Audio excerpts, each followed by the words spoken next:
When Dr. Elise Warren opened a letter from her estranged mother, she thought it was just another guilt trip.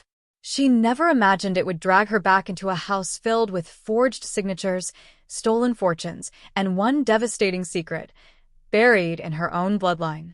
The night shift at St. Gabriel's Trauma Center always smelled of antiseptic and burnt coffee. For Dr. Elise Warren, it was easier to focus on broken bones and bleeding wounds than on the fractures she carried inside. She stitched, sutured, and signed charts like a machine, until a nurse handed her a pale envelope with her mother's handwriting on it. Elise, it was dropped off by a courier. Said it was urgent. Elise's gloved hands froze. She hadn't spoken to Margaret Warren in nearly 4 years. Not since her father's last stroke and the night her mother called her, a disappointment wearing a stethoscope. She tucked the letter into her lab coat pocket, pretending it didn't exist. But as the hours dragged on, she felt it burning against her heart like an ember she couldn't ignore.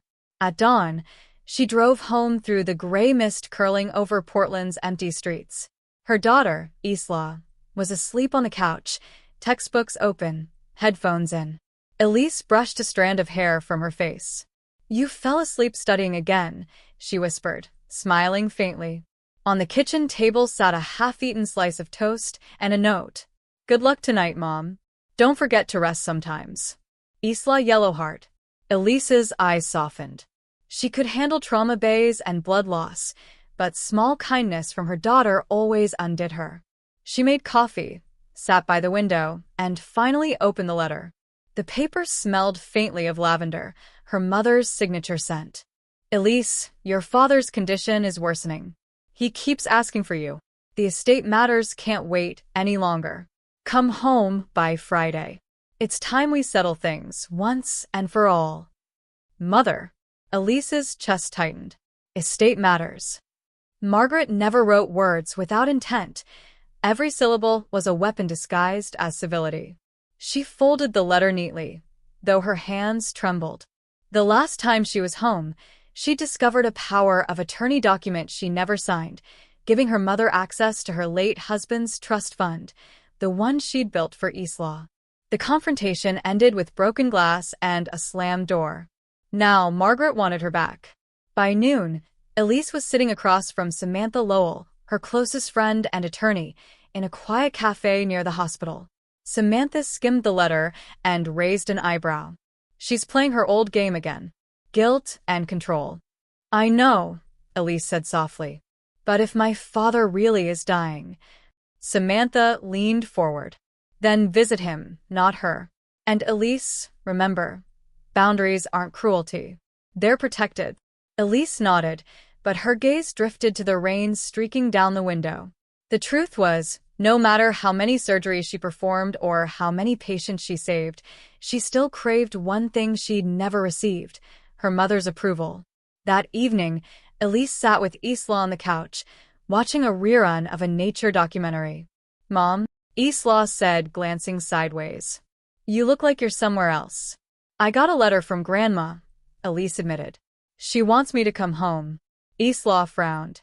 "The same woman who said I was too loud for Warren? That Grandma?" Elise smiled faintly.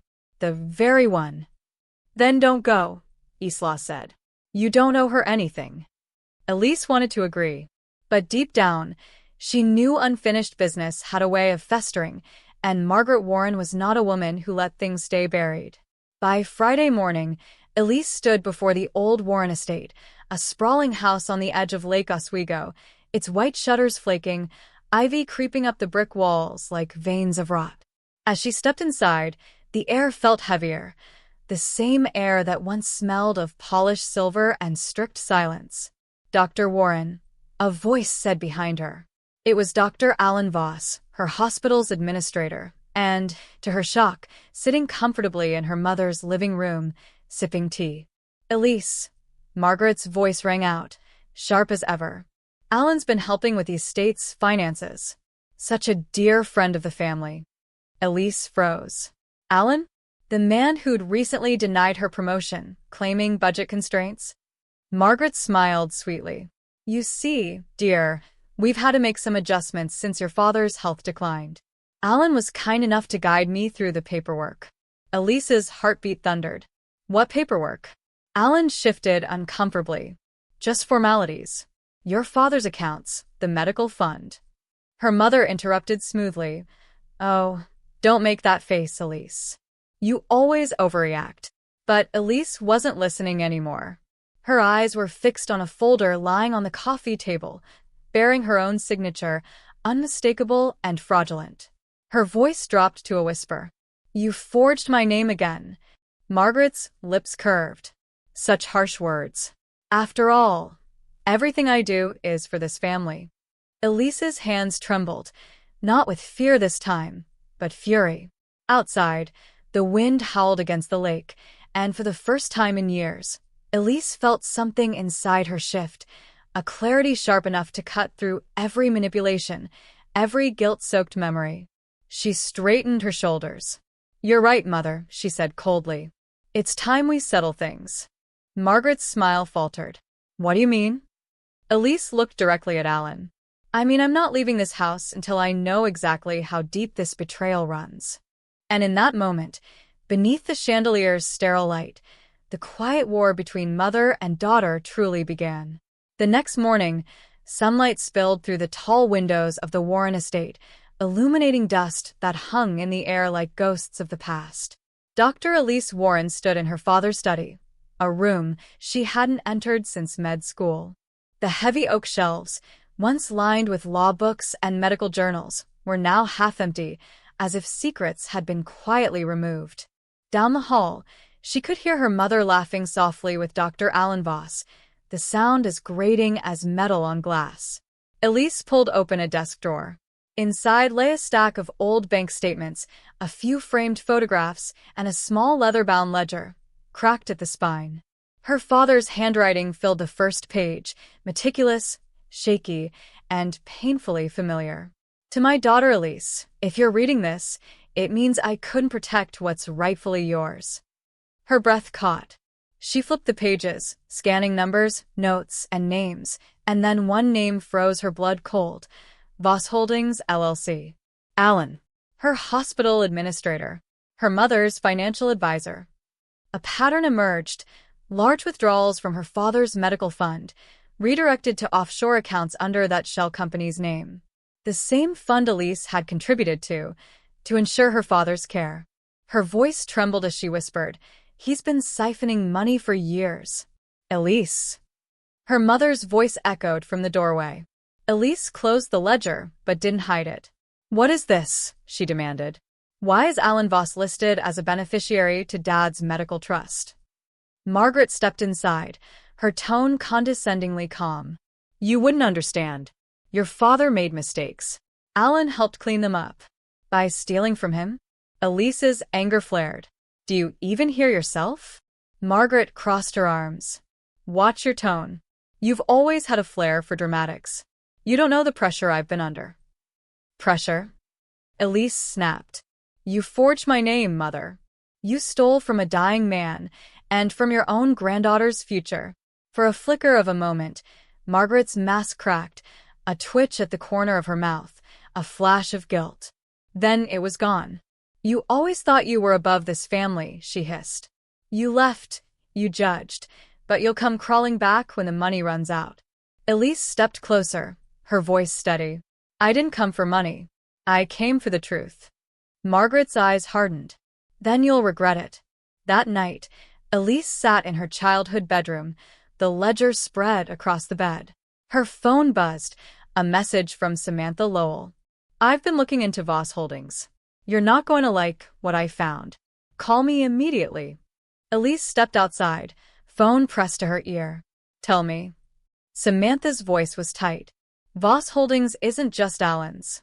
It's registered under two names, Alan Voss and Margaret L. Warren. Your mother's been using the company to launder money for over 6 years.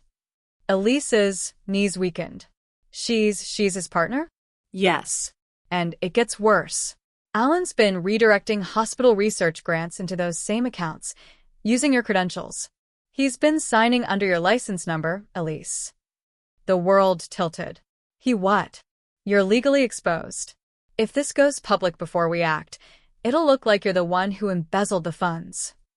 Elise closed her eyes, her breath sharp and shallow. She'd spent her life saving lives, and now, her name was being used to destroy them. In the hallway, footsteps creaked. Elise turned. Alan Voss stood at the top of the stairs, holding a glass of brandy. "You're still awake," he said casually. "Funny," she replied coldly. "So are you. Shouldn't you be out stealing something?" His smirk didn't fade. "Careful, Elise. Words like that can ruin a career." She crossed her arms. "Or end one." Alan stepped closer. "You were always too noble for your own good. Your mother understands the world better than you ever did. Money isn't evil, Elise, it's leverage. You just never learned how to use it." "And you did," she said quietly. "By manipulating a sick old man?" He took a sip of his drink. By ensuring that when he was gone, his empire didn't fall into the hands of someone too sentimental to manage it. Elise's hands curled into fists. "You think this house, this name, this money defines power? Wait until you see what truth looks like in daylight." Alan laughed softly. "You don't have proof." Elise smiled, the kind of smile that chilled. "You'd be surprised what Dad kept hidden in his ledgers." For the first time, his confidence wavered. "What did you find?" Elise stepped past him toward the staircase. "Enough to end you both." By dawn, she was back in her car, the ledger on the passenger seat and exhaustion written across her face. She called Samantha again. "We're going public. I want to freeze those accounts before they move another dollar." "Already in motion," Samantha said. "But Elise, your mother's smarter than we thought. She's transferred power of attorney to someone new. I can't see who yet." Elise's stomach dropped. "Then find out. I'm done being her puppet." As she hung up, her phone pinged with an email notification from an unknown address. Subject: "Before you destroy everything, you should know the truth." Attachment: a scanned image. She tapped it open and froze. It was a copy of a birth certificate. The father's name, Douglas Warren. The mother's name, Margaret L. Warren. But the child's name wasn't hers. It was Alan Douglas Voss, her mother's advisor. Her half-brother. Elise's pulse thundered. Her mother hadn't just stolen money. She'd been protecting a secret that could burn the entire Warren legacy to ashes. And now Elise held the match. The world outside was still dark when Dr. Elise Warren returned to St. Gabriel's Hospital. The same corridors that once felt like sanctuary now pulsed with suspicion. Every clipboard, every whisper in the hall, she wondered if Alan's reach had tainted this place too. But Elise wasn't the frightened daughter anymore. She was the woman holding a secret powerful enough to dismantle everything her mother built on lies. In her office, she spread the documents across her desk, the ledger, the forged signatures, and the birth certificate that proved the unthinkable. Alan Voss wasn't just her mother's financial accomplice. He was her half-brother, hidden from the world to protect Margaret's spotless reputation. The affair, the cover-up, the money, it all fit. Margaret had siphoned family assets for decades to fund Alan's rise, laundering the money through hospital research grants and fake medical accounts in Elise's name. And now, that empire was collapsing. At 10 a.m., Elise met Samantha Lowell in the hospital parking lot. Samantha wore her usual no-nonsense expression, briefcase in hand. "I filed the injunction. The court's freezing every account tied to Voss Holdings. And Elise," she paused, eyes sharp, "the media's been tipped off. By tomorrow morning, this will hit every major outlet." Elise nodded, her voice steady but cold. "Good. I want my mother to watch her legacy fall apart before she even finishes breakfast." Samantha raised an eyebrow. "Are you sure you're ready for that kind of storm?" "I've lived inside one my whole life," Elise said quietly. Back at the Warren estate, Margaret was waiting. She stood by the grand piano, wearing her favorite pearl earrings, armor for every confrontation. "I was wondering when you'd come crawling back," she said. Elise didn't respond. She placed the folder on the piano lid, letting the papers fan out. The birth certificate slid to the top. Margaret's smile froze. "Where did you get that?" "Does it matter?" Elise asked. "You lied to everyone. You forged my name, used my license, and made me a criminal on paper, all to protect the son you kept in the shadows. Margaret's hands trembled, but she recovered quickly. You don't understand. I did what I had to do. You think the world would have forgiven me? A child born from a mistake? Alan needed a future. I gave him one. You gave him mine, Elise snapped. You let him destroy my reputation, my work, everything I earned. Her mother's eyes glistened. You always had everything handed to you. You were the perfect daughter. I had to balance the scales somehow. Elise stepped closer, voice low and trembling with fury. You didn't balance anything. You built a kingdom of shame and called it family. The front door opened behind them. Alan Voss walked in, calm as ever. So, he said, glancing at the documents, you found out. Elise turned toward him. Half-brother. Embezzler. Impressive resume. He smirked. Family secrets are best left buried. Not this one. Margaret's voice rose. Alan, don't say another word. But Elise's phone was already recording. Oh, please do, she said. Tell me how you and my mother falsified trust records. How you both drained a dying man's accounts to fund your careers. Alan's expression darkened. You wouldn't dare. Already did, she interrupted. This recording goes straight to my attorney. And to the Oregon Medical Board. Margaret lunged forward, grabbing for the phone, but Elise stepped back. Don't, she said sharply. You've taken enough from me. From Dad. From Isla. Margaret's composure shattered. You think you're better than me? You'll destroy our family name.